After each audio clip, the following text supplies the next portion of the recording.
நாம் தமிழர் கட்சி தலைமை ஒருங்கிணைப்பாளர் சீமான் வீட்டில் ஒட்டப்பட்ட சம்மன் தற்போது கிழிக்கப்பட்டுள்ளது. நடிகை அளித்த பாலியல் புகாரில் விசாரணைக்கு ஆஜராக சீமானுக்கு மீண்டும் சம்மன் அனுப்பப்பட்ட நிலையில் சீமான் இன்று விசாரணைக்கு ஆஜராகாமல் அவரது வழக்கறிஞர்கள் விளக்கம் அளித்த நிலையில் தற்போது மீண்டும் சம்மன் அளிக்கப்பட்டு சீமானின் வீட்டில் ஒட்டப்பட்ட நிலையில் தற்போது அது கிழிக்கப்பட்டுள்ளது. கூடுதல் விவரங்களை செய்தியாளர் சுப்பிரமணியன் வழங்க கேட்கலாம். வணக்கம் சுப்பிரமணியன், கூடுதல் விவரங்கள். பாலியல் துன்புறுத்தல் வழக்கில் சீமானுக்கு மீண்டும் சம்மன் அனுப்பப்பட்டிருந்தது. அவரது வீட்டில் சம்மனை வளசரவாக்கம் காவல்துறையினர் ஒட்டினர்.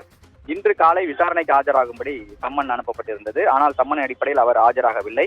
அவரது வழக்கறிஞர்கள் நேரில் ஆஜராகி அதற்கான விளக்கத்தை அளித்தனர். இந்த நிலையில் இரண்டாவது முறையாக வளசரவாக்கம் போலீசார் நீலாங்கரையில் இருக்கக்கூடிய சீமானுடைய வீட்டிற்கு நேரடியாக சென்று சம்மனை ஒட்டியிருக்கிறார்கள். ஒட்டப்பட்ட சம்மனை அவர் வீட்டில் இருக்கக்கூடிய உதவியாளர் கிழித்திருப்பது அதிர்ச்சியை ஏற்படுத்தி இருக்கிறது. ஏனென்றால் சம்மன் ஒட்டப்பட்டிருக்கக்கூடிய சூழ்நிலையில் அதை கிழித்தால் சட்டத்திற்கு மீறிய செயலாகத்தான் காவல்துறையினர் பார்ப்பார்கள். அதன் அடிப்படையில் கிழிக்கப்பட்ட நபரிடம் விசாரணை என்பது நடத்த போலீசார் திட்டமிட்டிருக்கிறார்கள். கைது நடவடிக்கை கூட எடுக்க வாய்ப்புகள் இருப்பதாக காவல்துறை தரப்பில் சொல்லப்பட்டிருக்கிறது.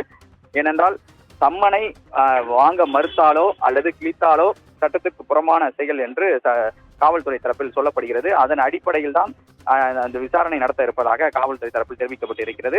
சீமான் கட்சி பணி காரணமாக ஒசூர் சென்றிருக்கிறார். அதனால் தான் விசாரணைக்காக அவர் ஆஜராகவில்லை. அவரது வழக்கறிஞர்கள் மூலமாக நேரில் ஆஜராகி விளக்கத்தை கடிதம் வாயிலாக அளித்திருக்கிறார். இரண்டாவது சம்மன் ஒட்டப்பட்டிருக்க நிலையில் அந்த சம்மன் தற்போது கிழிக்கப்பட்டிருப்பது அதிர்ச்சியை ஏற்படுத்தியிருக்கிறது.